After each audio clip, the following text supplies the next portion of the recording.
Jewish foreign policy. What is a Jewish foreign policy? It means recognizing that the diaspora, putting aside the normative relationship, is a fundamental source of Israeli national security. And that means taking into account diaspora Jewish concerns. Most of diaspora Jewry is conservative and reform. How can the Jewish state not recognize it? Right. What about the Kotel? What about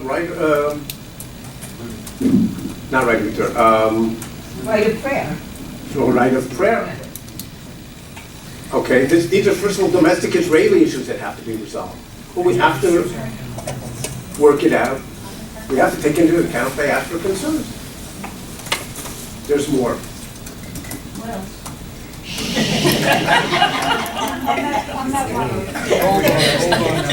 The relationship with the United States is, as I said, I think just about the most important thing. Now let me tell you a couple of questions that I posed in the book and I raised in talks in the last year in the Israeli National Security Council, in the IDF. And I said to the audience, I said, sit carefully in your seats because I don't want anybody to fall out and get injured. The first question isn't so big. It's has the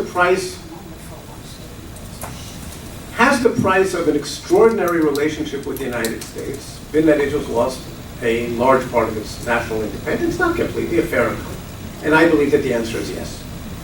There are some smart people who disagree with me on that. Let me finish in 2 minutes. It looked like you're raising a hand. There are some smart people who disagree with me on that. I believe there's a clear case. The bigger question, though, is, can Israel even survive today without the United States? Now, I don't know the answer to that. In desperate circumstances, people find desperate solutions. So the answer is maybe.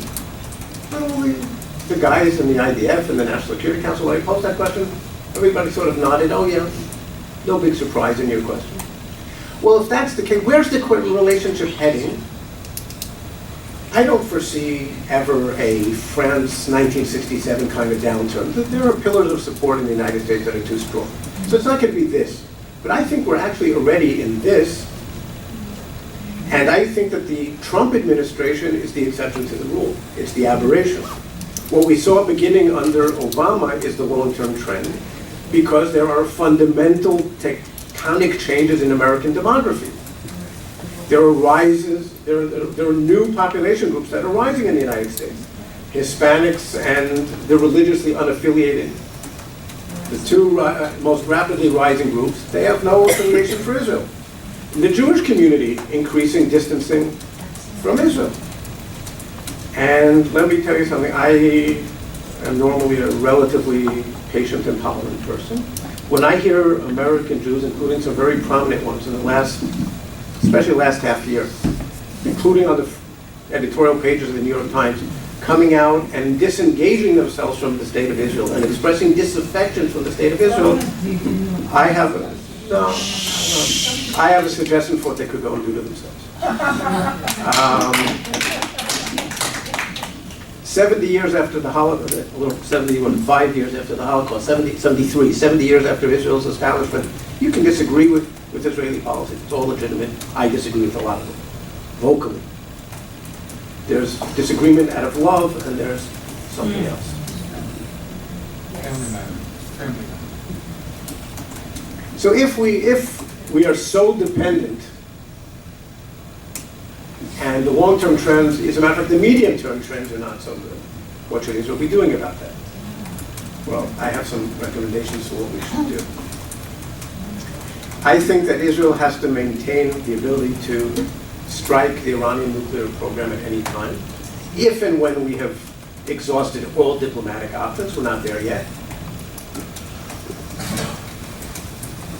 I think that Mr. Trump made a historic error in withdrawing from the agreement. Not because it was a wonderful agreement, but because it was, I believe, the best of the bad alternatives we faced. And I believe that we are worse off without the agreement. And had there not been the agreement, Iran could have crossed the nuclear threshold in the meantime. And now imagine, even if they hadn't done it yet, they could do it now. in the next year. And imagine that we had to deal, for example, with the northern front. Only Iran's got nuclear in the meantime. And I said before, if Iran goes nuclear, we have to take into account that there will be a cascading effect and additional states will go nuclear as well. Well, Saudi Arabia, Egypt, and Turkey, the three likely kind of candidates, all happen to be American allies with some degree of an American guarantee for the, I said Turkey, some degree of an American guarantee for their security. NATO, as Turkey is a NATO member. So can Israel attack nuclear programs? Can Israel attack nuclear programs in these countries? Tough question. Well, if not, what do we do? Again, this is a decade or so away at worst. What do we do? Well, do we have to start thinking Israel's policy of nuclear ambiguity? Do we adopt an explicit posture? Do we seek a defense treaty with the United States? Do we start thinking about what sounds totally fanciful at this time, which is regional WMD disarmament? At least begin thinking about it now. At least for the meantime, and I think beyond that, Israel should maintain the policy of nuclear ambiguity. I believe it's been a remarkable success. The entire world is convinced that Israel is nuclear, whether it is or is not. And so Israel enjoys all of the benefits of an explicit declaratory policy without paying the price. So let me conclude with two final recommendations. Some people may say, what does this have to do with national security? And I would say everything. The first is I think we have to amend the electoral system. It has been, I believe, the source of many of the difficulties that we have faced in recent decades. There is no such thing as a perfect electoral system. Maybe not everyone in this room is thrilled with the results that the American system has produced in recent years. I'm not just saying Mr. Trump. You might be aware, you might not have liked some of the others before him. I said, I'm not just talking about Trump, who was a controversial president. And I'm not sure that the British system has produced such wonderful results today, or anywhere else. But I believe that some changes have to be made so that the Prime Minister and the Cabinet can usually expect to govern for a full 4-year term. This is actually the first coalition in Israel's history which I think is going to live out its full 4-year term. And changes have to be made to make the Cabinet more responsive to the Prime Minister and the Knesset more accountable to the people. The Supreme Court is fine. And finally, I think we have to take measures to ensure the long-term resolve and resilience of Israeli society.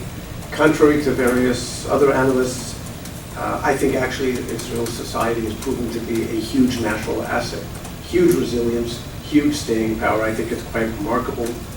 I think when you really look at it, the national consensus, the national security consensus, with the one exception of the Palestinian issue, and it's a big exception, of course, is almost complete on all other issues. Even on the Palestinian issue, when you parse it, the differences are far narrower than most people believe. There is a 90-something% majority in Israel against a one-state solution. There is still a small majority for a two-state solution, and that's after 20 years of not much of a peace process. I have no doubt that if tomorrow there was a realistic possibility for a two-state solution, the numbers would go back to the old 2/3 majority. Most, an overwhelming majority, are against unbridled settlement. Everyone wants to prevent Iran from going nuclear. Everybody understands the importance of the relationship with the United States. On most of the other issues, there's agreement. And again, on the Palestinian issue, the disagreement is not as broad as people believe. The real disagreements are on the domestic issues. Secular, religious, Jewish, Arab. So I think we have to declare a war on poverty and develop a long-term Israeli strategy. You can never eliminate poverty completely, and poverty, of course, is always relative. But so that 20 years from now, we have essentially eliminated it, and I think with a targeted strategy, this is not beyond Israel's capability. So let me just conclude by saying there's some solace out there, right? There's still a lot of trouble, but at age 70, I think we've done very well. And we have a great deal to be proud about and happy with. And now there's some disagreement in the room, so just let me repeat the first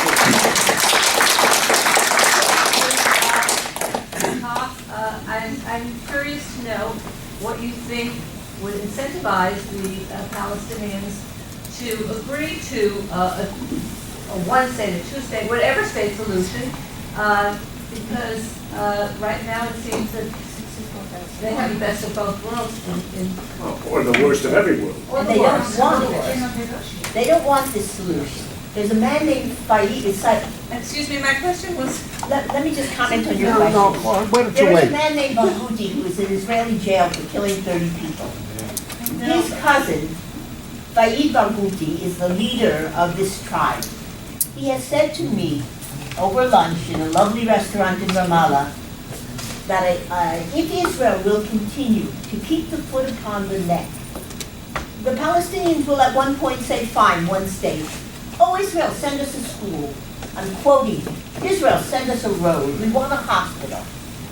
If a one-state solution is imposed upon these two people forever, there will not be two states. There will not be a Jewish state. There will be a demographically controlled, Arab-ish, Jewish-ish Is there a state. question now? Thank you And the for- question is, how do we make the public, including those in this room, including those who would sit and say, one state and will somehow, by demographic, whatever, Let me try and answer the question. Caroline, Blake, and Let me try and excuse answer. me, I think the question, what my question was not answered, and it was not addressed to you. For your Would question, you please please go. answer it? Okay.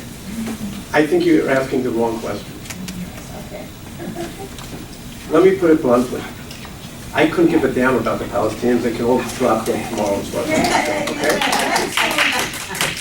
I don't really mean that. I'm not such a nasty person. They've suffered. I don't like to see anybody suffer. I think they have earned their suffering honestly. They have rejected every possible solution.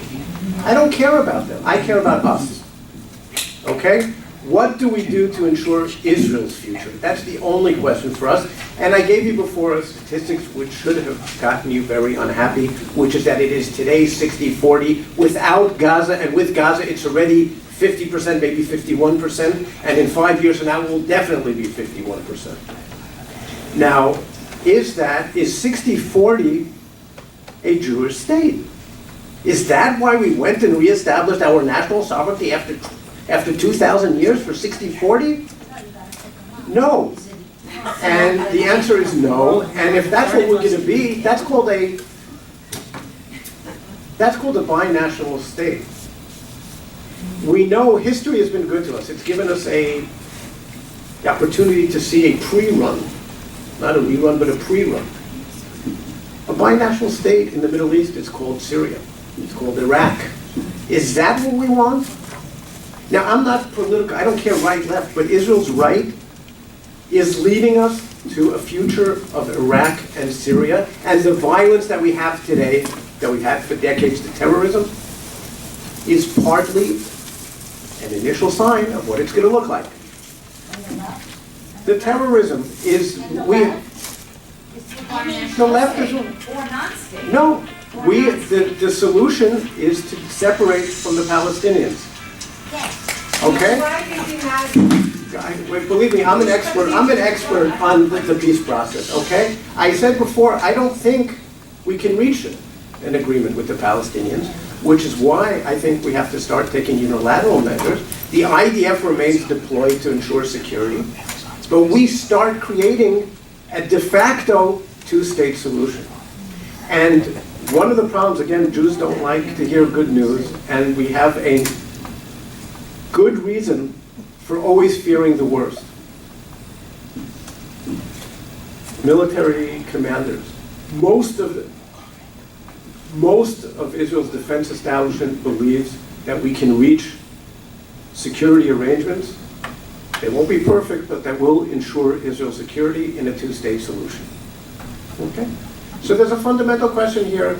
There's no absolute answer. It's normative. Everybody has to make the decision for themselves. But don't be quite so afraid of the security ramifications. They're important. We have to handle them. They're critical. We're not going anywhere without them. But we also have to preserve our character as a state. Okay, my question is, if past performance is indicative of future success, okay? We gave away Gaza, they use it for a launching pad for all intents and purposes. And I was wondering if you see the Life-Fan maps, you know, the maps? Which one?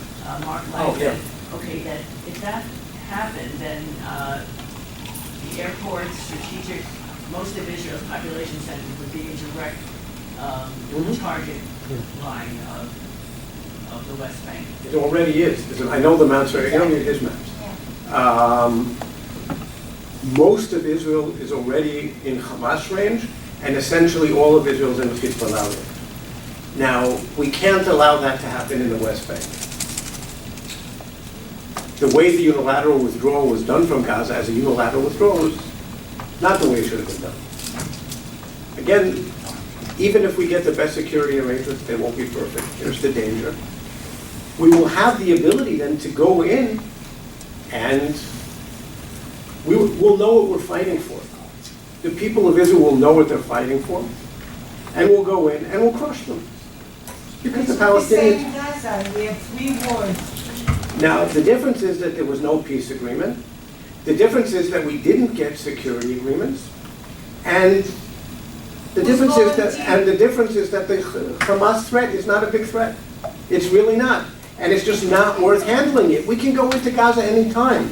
Do you know how many guys we're going to lose doing that? Hundreds. Hundreds. So why?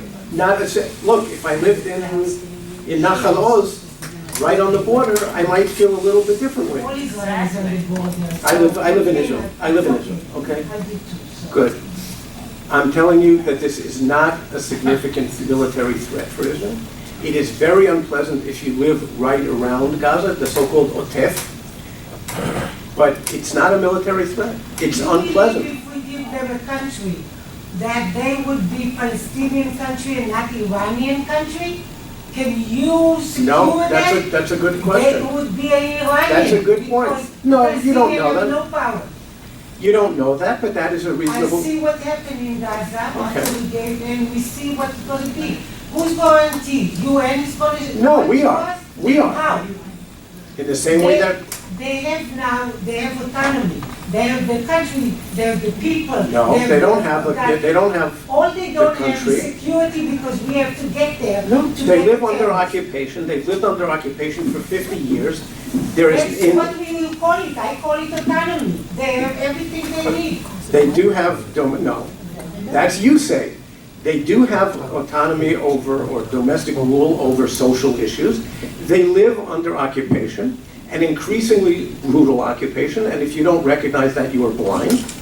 And I would like to see you, if you lived in a situation in which foreign soldiers, they're our soldiers, we love them, but for them there are foreign soldiers bursting into people's home at 3 in the morning. Yeah. Otherwise, how will we take the terrorists? We'll say, I oh, didn't- we are coming. I didn't say- Please open the door. I said- Yes, that's how we... Yes, now understand, you're right, now understand them. Life isn't just about your side. Okay, ma'am, I'm not going to engage in an argument with you. You asked a question, you got an answer. I think the answer is we have to ensure our character and our security. And I believe that since the security isn't so wonderful today, we have to find ways of achieving reasonable security afterwards. Sir. I agree with almost everything that you said, but I have 3 specific little pieces. Internally in Iran, is there any kind of sense that there's a movement to destabilize the regime? Secondly, the likelihood that the Sunni coalition, it seems, fostering a relationship with Israel, is that, do you really have faith that that can be sustained? And finally, I don't see any will on the part of the Israeli government to move anything close to the direction. Forget militarily. To move? In the direction of creating a more peaceful approach, to a more constructive approach, given what you presented as a very strong operating position. Okay, the first question about stability in Iran. Yeah, first of all, the answer is no one really knows what's going on. The Arab Spring actually began in Iran in 2009. There were mass demonstrations that they put down in June '09. And it's clear that there's a lot of unrest under the surface, and it's also clear that a substantial portion, it's a minority, but it's a substantial minority of the population still supports the Islamic Republic. And I tend to think that it's one of those situations where they'll be perfectly stable, out of power, just overnight. Or it'll happen without us expecting it. I think the administration has greatly overstated the impact of the sanctions. They aren't nearly as powerful as the sanctions were in 2012. Yes, it's causing a lot of pain there. I don't think it's enough to destabilize the regime, at least for the foreseeable future. Then you asked about the coalition with the Sunni states. I don't know how long it's going to last. How long does anything last? History is changing all the time. It's a dramatic change in the strategic picture. For as long as it's there, it's good. It's not because they fell in love with us. It's because of a common enemy called Iran. That enemy is going to be there for a while, so it will last for a while, and who knows? The fact that the Saudi crown prince can talk about recognizing Israel's right to exist, maybe we can have relations with Saudi Arabia. Before Sadat came to Jerusalem, nobody believed we would have peace with Egypt, and we've now had a stable peace with Egypt for 40 years. And your final question was, you pointed out correctly that the current Israeli government has absolutely no intention of making any of the concessions needed for an agreement. That's true. And the May government, the smart money is still on Mr. Netanyahu winning. That may or not be the case. I believe that if he is reelected, he will not last out more than another year. I think because of his legal problems. His chances of being in office much more than about a year are poor, and as a matter of fact, at least one of the potential coalition partners has already said that he will not remain in the coalition in which the Prime Minister is under indictment. So as a matter of fact, only one person has said it of the coalition partners. So there will be a different government, one way or the other, probably in the current year. Probably still be Likud. Yes. Have you taken into consideration General Habibi's Sinai Plan? What's General Habibi's Sinai? Oh, the multilateral? Are you talking about a multilateral swap? That Israel and America acquire from Egypt, who needs money, the Sinai, and make that. Okay. You know something? I haven't heard it, and that's pure nonsense. That is so baseless. Anyone who thinks that Egypt is going to sell the Sinai for any sum of money, for every penny on earth, has no understanding whatsoever of Egypt, and I'm not even going to. I won't comment beyond that. It's nonsense, ma'am. That is not a proposal. That is pure fantasy. I'm not going to waste my time. I know something about the Mideast. That is beyond being worth even thinking about. You mentioned you want Americans to have more of a say, or you think it's a good idea for Americans to have more of a say. I didn't say that. I said Israel has to take into account. Okay. Do you realize that Americans have, non-Orthodox American Jews have a 70% plus rate of intermarriage? And if the conversion standards are changed, the identity of who is a Jew in Israel is going to be so maligned, and it's going to affect the Jewish population and who is a Jew. So, do you think, like, long-term, it's really wise to take non-Orthodox Jews seriously? Absolutely. I think anyone who is crazy enough to want to be Jewish is a Jew. And I don't care if it's halakha, not halakha. If you are crazy enough to want to be Jewish, you're Jewish. But that the rabbis don't agree with that. Some rabbis agree and some don't. And the ones who disagree, I have a disagreement with. That's fine.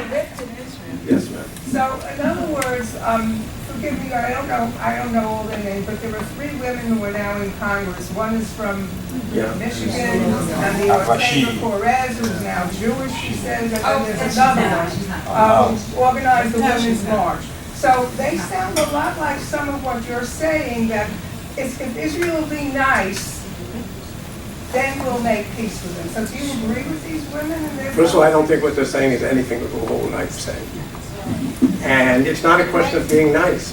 I think that the reason that we don't have peace is because the Palestinians have repeatedly rejected dramatic proposals for peace.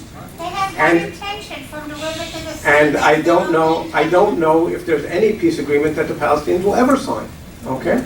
I don't, with the exception of right of return, there is no area in which there's much more that Israel could give, because we already offered everything except for right of return. Okay? And that's why I'm saying I don't care about the Palestinians. I care about Israel.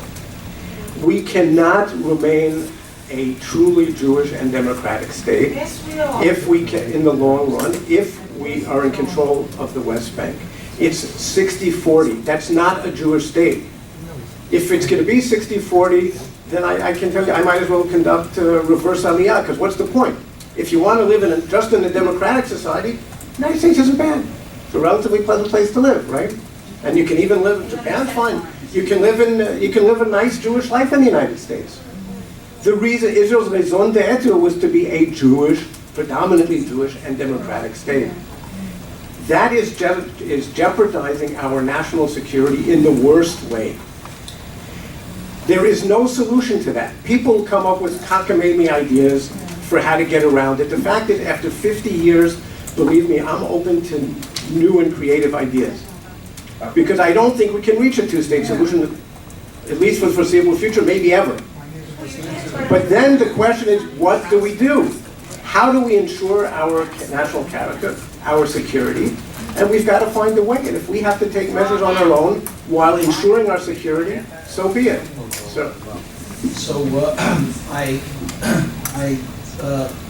You've pointed out very, very important problems in Israel, and I think the devil is in the solutions. I agree that to just do what we think is best is and the hell with what they want to do is probably the most logical thing. But the problem always arises in the fact that you said that the soldiers are there and it's all that bad. But without the soldiers there, and if you don't have the ability to go where the terrorists are, because now you've isolated yourself. I said the IDF remains deployed. The IDF remains deployed throughout the West Bank for security purposes, and we can do. But that's part of what they're so upset about. They can be upset. I've got the power today. The state of Israel has the power to determine its course. We can decide that we're beginning to withdraw the settlers, but Tzahal remains deployed. Okay? The IDF remains exactly where it believes it should be. Where it is today, where it wants to be, wherever it wants. But the international community now knows that Israel is committed to two states because we've started to provide encouragement, economic inducements to people to return, because we've announced that we're not settling anymore outside of the blocks. By the way, I would go a step further. I would actually renounce any claim to anything beyond the fence line, which is about 10% of the West Bank, but not all the people that I associate with agree with that one. But Tzahal remains wherever it has to be for defensive purposes.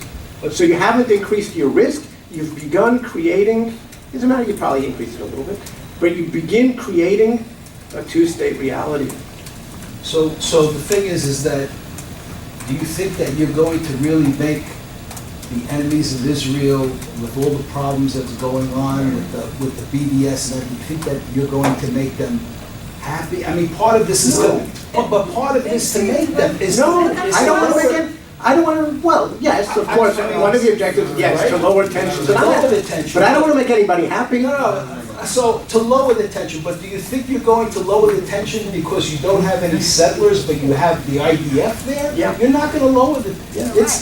In today's day and age, the people who are fighting against Israel in the campuses and all that stuff, the IDF being there, I'm here, you're there. I don't know what you know over there, but here, that's not going to do it for them. It's going to continue. We're not going to win that war with that solution. Although I agree with that solution, but we're not going to win the war with that solution because it's gone beyond that. Okay. First of all, the primary problem in Israel's standing around the world, including in the United States, is the West Bank, is the settlement issue.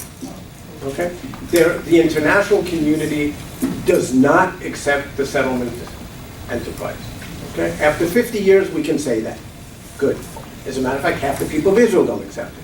Good. Fine. Now, But we're not going to after they solve the problems. There is always going to be strong anti-Israel sentiment in the Arab world. There will be some anti-Israel sentiment no matter what we do around the world. Some of it is anti-Semitic, a lot of it is not. It is simply disagreement with the policy. I'm not out for a perfect solution. We can't solve all of the problems. By doing this, we will mitigate the problem you're raising. We won't solve it. And we address our problem. Okay? That's what I want to do. Does a two-state solution unequivocally state that no Arabs live in Israel? Because if you have Arabs still living in Israel, then we have a demographic problem. No, no. No. Okay. You have to know some of the data. You have to know some of the data. Israel's population itself is 20% non-Jewish, 19 Muslim, 1% Christian. 20%. When I said 40, that's because it includes the West Bank. So the minute you separate from the West Bank, you've solved half of the demographic problem. That's not enough. My problem is that I don't know how we resolve the domestic Israeli demographic problem. But there's no way we can solve it while we're still in control of the West Bank. Now, Israeli Arab birth rates have plummeted dramatically. Except the better one. Guys, you can come up with you can come up with some little point about everything. No, it's a little point because the overall Israeli Arab birth rates have plummeted. As a matter of fact, the average birth rate of the Muslim population today is exactly the same as the secular Jewish birth rate. Not Chassidim, the secular Jewish. Okay. And that trend will probably continue because that's the international trend. The better educated women become, the more they work, the fewer kids they have. Okay. But that's 80-20. The 80-20 has been there for decades. Is that the Jewish state that Herzl envisioned, the 80-20? I'm not sure. But that's something that everybody in Israel has become comfortable with over the decades. I don't think anyone is comfortable with the 60-40. Now, there are differences over how to resolve the problem, but nobody is comfortable with 60-40. And I don't think we should be, because that's not a Jewish state. I understand the threat of a nuclear Iran, but a non-nuclear Iran, is that really that big a threat? Iraq defeated Iran in their civil war. They didn't defeat us. It was standoff, okay. But Iraq was one of the armies that attacked Israel, one of the 7 armies. So Israel defeated Iraq. So, plus the fact that Iraq was, you talked about the home front, I remember the Scuds from Iraq. So I'm not sure on what basis are you saying Iran is such, a non-nuclear Iran is such a threat? But they are nuclear. They are. Well, I mean, No, they're not. And They are. no, they're not. You're simply That's what factually they wrong. tell you. No, you're factually wrong. They are not a nuclear power, and they are at best a few years So away. they would be in 10 years, how about that? They've been, ma'am, it's so easy to yell out slogans where you don't really know the facts. They've been Yes, working. I do. No, you don't. They've been working for 30 years and they're still not there. So it's not so easy. I know Okay. as much. Good. The question was, okay, the question was about, excuse me, the question was about the non-nuclear Iran, why I consider it to be such a major threat. First of all, Iran's got a population of about 80 million people. By Middle Eastern standards, well-educated, sophisticated, advanced. Iran is a serious place. It's not Saddam's Iraq, which is a one-man insane asylum, where the entire country was one man's decision. Iran's got a real decision-making process. Khamenei doesn't make the decision. There are lots of competing power centers within the regime. They have to get people to agree. They have to build internal coalitions, which, by the way, limits how radical their policy is. It would be even worse. Most of the people in Iran are sick and tired of the Islamic Republic. Okay. And eventually, I think, things will change. But Iran is a big and advanced country with incredible oil wealth. Very carefully calculating, they set out a plan. And they've been working on it for a few decades. They're willing to work for another few decades. They don't mind. They're putting a lot of money and efforts into it. they gave Hezbollah 130, maybe more, 130,000 rockets. That didn't come from nowhere. This is a threat that we've never faced before, and it's continuing. And now they're trying to do something very similar in Syria. Now imagine that it becomes 200,000 and then 300,000 rockets, and it's two fronts. And the effort was to build up a force of 100,000 militia in Syria, in addition to Hezbollah, in addition to rockets. And they're far away. So when their forces are right on the border, we've been hitting them successfully so far. Again, it's a losing battle long run, I believe. But they're far away. So again, I sleep quite well. We'll handle them. But I think it's harder than it was with the Arab countries in the past. Just switching gears for a moment. No one has a crystal ball, but I was just wondered if you feel Israel might be a little concerned in the next presidential election if we get, the country seems, and the Democratic Party seems to be turning left. The left does not seem to be, unfortunately, a friend to Israel. If Israel is starting to worry about their funding, can we count on America? Does Israel feel we can count on the U.S. to support financially and internationally? First of all, I think most of the viable Democratic candidates that I can think of are pro-Israel. And most of them are. And before there's a significant downturn, I think a lot of time will go by. In any event, we have the 10-year package now. That's already assigned here. Could it be violated? Yeah, but I don't think that's the question. I think what we are going to start seeing, as I said before, and this depends who the next president is, a Trump or a Democrat, it doesn't matter. I think we've peaked. I think the relationship peaked either under Clinton or Bush 2. And again, I think at the moment there's a temporary harmony, but I think it hides the long-term problem. But I don't think we're not in for a crisis. And by the way, chas v'chalila, God forbid something happened, Israel can live quite nicely without the 3.8 billion. Okay, it's 1% of the GDP. It's about 3% of the state budget. Now, go and cut a national state budget by 3%. That's very hard. The political constituency involved, the screaming and shouting in Israel would be enormous. But it's not something that we can't handle if we have to. Is there something to say? The biggest problem is, you're right, the biggest issue isn't the money, it's the support in a whole variety of other areas. You're right.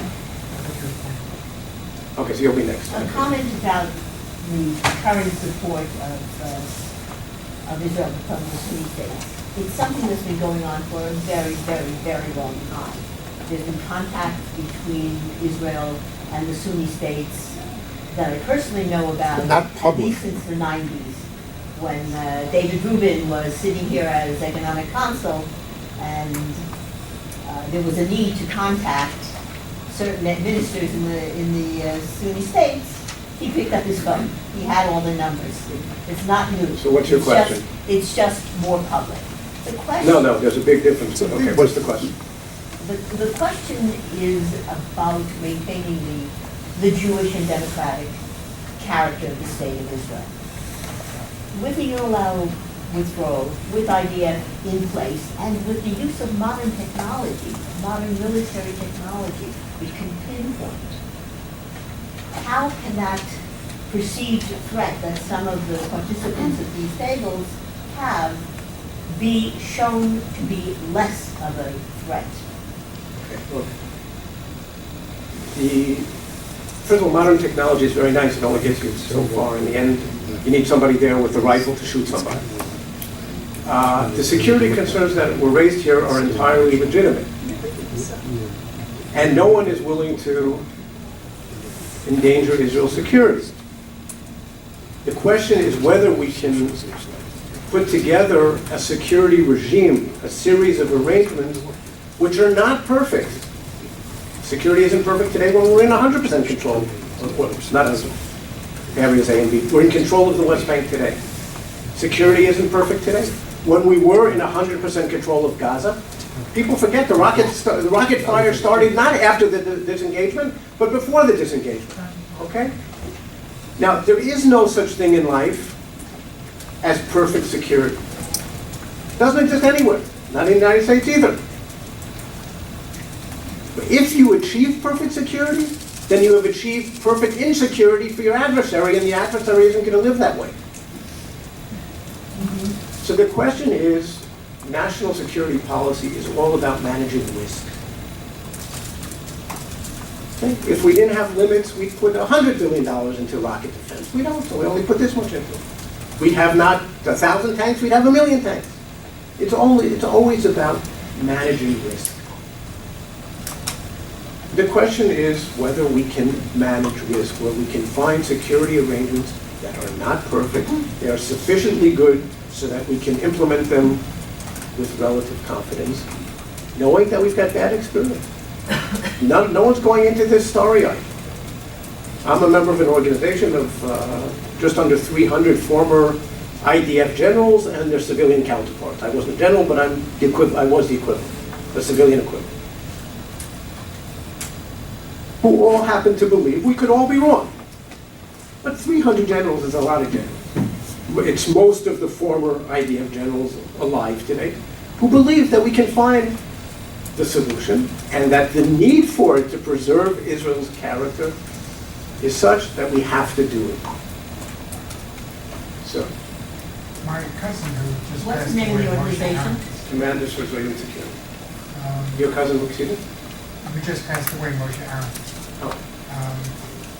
I saw on, I don't know whether it was an ISGAP or, not ISGAP, I forgot what was streaming, but there was something where he was being quoted, it was him talking. He said, well, we just have to be patient. And I was thinking where my father's fathers come from, in Poland, the area between Russia and Poland, where 3 million Jews live, for I would say for 1,000 years. My father, Ernie Fine, said they changed the border every single day. One day it was Poland, the next day it was Russia, then it was Poland, then it was Russia. Forget about Lithuania. They just kept on changing the border. And they're still doing that. So we talk about final status and all that, not going to happen. You're right. You're right. History is changing all the time. The question is, look, you cannot ensure security forever. I don't know what's going to happen 50 years from now in the Middle East. I don't know what's going to happen 50 days or maybe 50 hours from now. I know one thing. The current situation ensures the demise of what I define as a Jewish and democratic Israel. Now, other people can have different definitions. If somebody thinks that 60-40 is a Jewish state, that's fine. If somebody thinks that you can maintain a permanent occupation over 5 million people and retain your democratic character, even if, by the way, in Israel itself will continue to vote. Israel within its own borders will remain a democratic state. The quality of Israeli democracy is eroded daily by this. And the polarization, the legislation that's been passed in the last year. Israel's still a democracy. It's not quite the democracy it was a year ago. But I don't think we can really remain a Jewish and democratic state with this situation. So let me change, if I can, what I know today. And when we reach the future, not going to do this blindly, but when we reach those junctures in the future, we'll handle them as well. What do you think of Israel joining NATO as a detriment to Iran? I think if you're going to talk about an outside guarantee, it's just a bilateral defense treaty with the United States, not NATO. NATO is 28 countries. By the time they meet, talk about anything, and actually reach a decision, which they rarely do, the war will have ended long ago, 3 times over, and we may or may not still be there. So There's a question whether Israel might, under certain circumstances, want a bilateral defense treaty with the United States. But cooperation with NATO, definitely, but not an actual treaty. Wait, and someone didn't ask the question? How would what you are proposing be implemented in Israel right now? How would it get started? Well, it requires a change in government. Like how? Who? If a new government is elected. If you listen to what Gantz said last week, by the way, he said exactly what I said today, in slightly different words. He said we have to begin taking measures to ensure Israel's Jewish and democratic character. Okay? That's what he said. That's It what was you said? Benny Gantz, former chief of staff.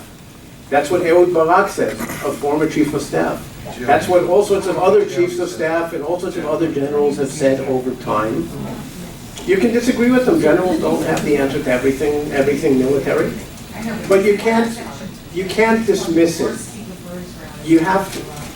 Well, you can't dismiss what they're saying just because you disagree with it. Or maybe. They're building a fence in Gaza. They're building a fence in Gaza now, they said. I mean, it's part of the... Look, yeah, we're not going to have 100% security with these people. I said before, all right? I believe that's a big issue. If it was me, I would divide Jerusalem tomorrow without thinking. Wow. You know why? Because there are 300,000 Palestinians in East Jerusalem. So what? We have to maintain access, Jewish access to the wall. Access to the wall, there has to be a special arrangement. But people say, oh, Yerushalayim, how can... There are 300,000 Palestinians, do we really need them? So, okay, so we have to find a solution which guarantees us access. The Jewish neighborhoods in East Jerusalem will remain under Israeli control. The Jewish quarter will remain under Israeli control. But he said if we access the Jerusalem, which I'd love to do, because I don't need those, they would all move to Tel Aviv. You know something, ma'am, if you want to live in a state of existential anxiety forever, if you want to live on the verge of the Holocaust, being reborn every day, you're welcome to do it. Israel was born to ensure at the end to Jewish insecurity. To ensure Jewish security. We've done that. We've done that magnificently. There is no threat to our existence anymore. And to keep living in this deep fear, everything is terrible. It's not. And not every threat is a major threat. We have to change the situation. Good. I agree that with the exception, but they wouldn't. The problem that you put forth is, and the solution with East Jerusalem is, I think a serious one and should be taken seriously. But I want to throw something else in. I just, I don't know about the security but what about the triangle? That would be a good, there's 250. You're right, they're Israeli citizens. Look, if you ask me when I fall asleep at night and I have my wonderful dreams of the future, are the 1.5 million Israeli Arabs included in that dream? The answer is no. Now let's talk political reality. And the reality is that they are Israeli citizens. They have been for 70 years. They're going to remain Israeli citizens. Most of them want to be integrated into Israeli society, and integration is actually going ahead rather rapidly, rather successfully. When polled, do you want to live in a Palestinian state? Hell no. Hell no. Why would they? Do you support a Palestinian state? Absolutely. Do you want to live? No. Do you want to? No forced expulsion. How about if we just move the line on the map and the triangle? No way. We want to remain part of Israel. Okay. Look, these are real issues. You're raising a real issue. But we can keep raising the problem, and we can keep saying, but the Palestinians this and the Palestinians that. The Palestinians are the most dysfunctional people probably ever born in history. They will get it wrong no matter what. Let's get it right for ourselves. Now, that isn't divorced from them. We don't operate in a vacuum. But let's ensure our own future. Good night. How are we doing time-wise? I still have a good 10 minutes. Good. If there are options as a Palestinian, like Rawat, like development of entrepreneurial exercise, opportunities rather, like the continued cooperation medically between the Gaza hospital and a medical facility within the current West Bank. And I'll go back again to Rawat, which is a city built for 30,000 occupants, 30,000 apartments, which gives a whole different lifestyle, a whole different impetus for the right of return to Palestine. So what's your question? Will that be an incentive for peace, for the world nations, the diplomacy of the world, to leave Israel on the good side of the world's balance? And how can that be encouraged? First of all, the Palestinians today, and again, this is an example of their dysfunction. They are so beyond even being capable of talking about mutually beneficial cooperation with Israel. Students in Israeli and Palestinian students in the United States won't talk to Israeli students. Okay, it's not just that the diplomats can't reach an agreement, they won't even engage in dialogue very often, and I know what I'm talking about. I teach in the US.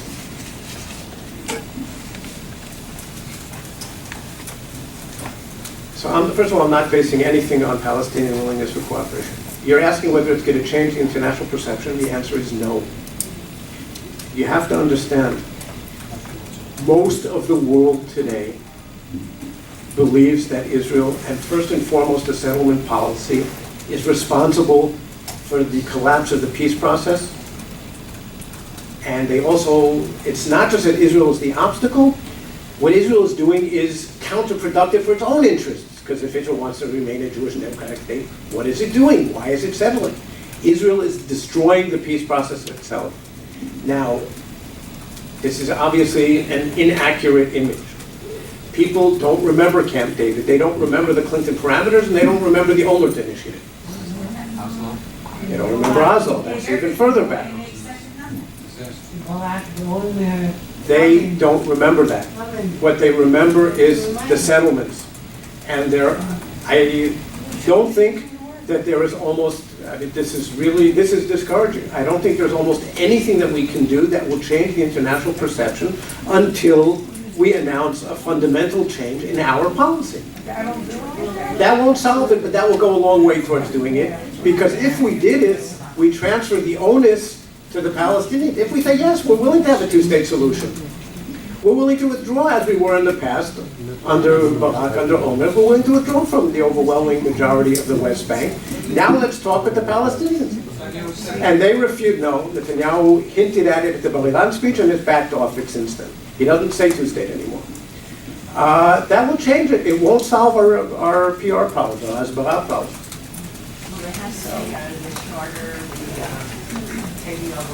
They maintain that they changed it. They did change it. Did they really change it completely? Maybe not. So should there be some more changes? We'll insist on some more changes. We're going to insist that they will recognize Israel's right to exist as a Jewish state, not just its right to exist. Did you have comments on the national state law, please? As somebody else who didn't ask yet? Did you have a question? You didn't get to ask. Yes, no. I just kind of upset about the school education that these Arabs bring up these children. Kindergarten, birth, they all hate Israel, destroy Israel. It's a terrible thing. They're not going to achieve peace. You have to work on the children. You have to work on the youth. And then maybe take 15 years. Well, first of all, I don't think that 10, 15, 20, or 30 years is going to change it. It is deeply Okay, let's look at things in a little bit more of that's it. a balanced approach. Look at what's happening in Israel today. Look at what's happening in Israel. The level of hatred towards the Palestinians, towards the Arabs in Israel, has increased dramatically. We just had 5 soldiers who have been accused now of brutally beating Palestinians. We have had numerous cases. We have numerous cases of the Tag Mechir, of the price tag, attacks. There was a Palestinian family burned alive last year. Now, I don't want to equate, because here I can name all the cases, and there are thousands of cases. The level of hatred in Israel is increasing. Israeli society is changing, and people who don't want to look the truth in the face. It's not just one-sided. We have to do something about the way we're educating our children as well. So you don't believe what Bibi said, the only peace that the Arabs will make is with a strong Israel? Of course. Of course I believe They that. want Tel Aviv. There's no two ways about it. They may want Tel Aviv, but we're not giving it to them, so it doesn't matter. Who decide? You want peace, you want them to get... I say to you again, if you want to live in existential fear for the rest of your life, do so. But we are Jews. We always do. So, assuming that the Palestinians have the West Bank, and the soldiers are there laying down, how do you prevent arms from entering the West Bank? Like now in Gaza, we try to control it. The question was, how do you prevent... The question was, how do you prevent arms from entering the West Bank in the context of a peace agreement? Well, first of all, we maintain control of the border crossings so that we can supervise what goes in and out. This was agreed in Oslo. The Palestinians didn't like it, and the compromise that was worked out at the time was that Israeli security officials would be sitting behind one-way mirrors, and they could see who was coming through. And underground, too. And they could say to the Palestinian customs officials, no, that guy can't enter, or that guy, please check him some more. And that worked quite effectively. Now, will also Tzahal will remain deployed, at least to some extent, along the border. And there will be a variety of additional measures. There will be early warning systems, there may be international forces, there will be a whole variety of measures. And you know something, it's not going to be 100% effective. Do you think it's possible to have any kind of federation with Jordan? Federation or confederation with Jordan. The Jordanians aren't going to agree to it, okay? There's no way that they can agree to it if they have a choice. And I think that the Palestinians aren't going to agree to it, if at all, until first they have their own independent state. Then they might have reasons for wanting to be interested in it, but that's probably distant future. Israel doesn't want that. We don't want it for ourselves. For them to do it, yeah, but for ourselves, we don't want it. That's it. All right, last question, and then I just want to say one last thing. Would you comment, please, on the nation political positioning vis-a-vis establishing a unilateral choice for a two-state solution and the national state law? I didn't understand the first part. Would you comment? No, that I understood about. What was the first thing you wanted me to comment on? Is there a relationship between the need to establish the nation-state law that may affect this walk towards a two-state solution?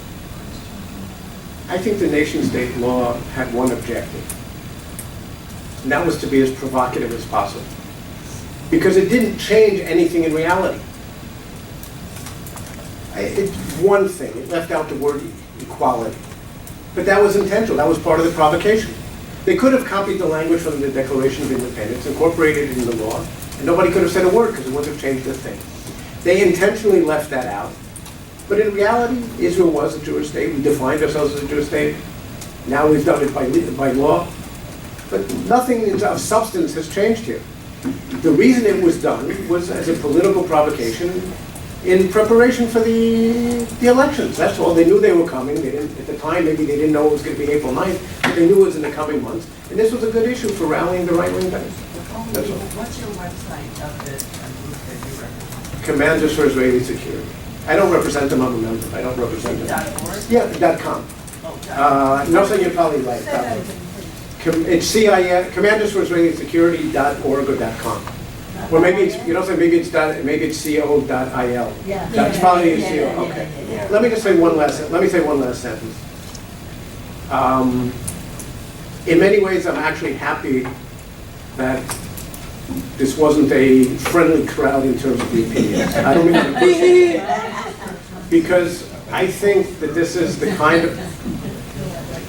I don't want to talk to people who think as I do. That's easy. I don't want to convince the convinced. What I want to do is engage in a dialogue with people who don't think that.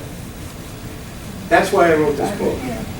That's why it's the first proposal in Israel's history for a national security strategy. And it's more than legitimate to disagree. But it's not legitimate to disagree without knowing the facts. And I believe that I set them out in great detail in the chapters, in the background chapters, before making the recommendations. Now, believe me, I have no financial interest in selling this book. And if you knew what my royalties are, you'd go home. I do think it's important for people to read it, especially for people like yourselves who have a different perspective. And maybe you're right, but come to the conclusion, I would say, after reading this. Are you familiar with the new state solution? What's a new state? That's the cyanide business. That's the cyanide. That's the proposal? I think. By General and, Habibi, I asked about that. I don't know, I've never heard of General Habibi. It's, the Egyptians are not going to agree to it ever, so forget about it. Okay, this is pure fantasy. It's not worth wasting our time. People in 50 years, no one has yet come up with a viable alternative to two states. Maybe that isn't viable either, but no one's come up with a viable alternative. So I think instead of looking for all sorts of ways out of this solution, face it, this is the reality. Now, how do we deal with it? I'll be happy to talk to you afterwards. Thank you all for coming.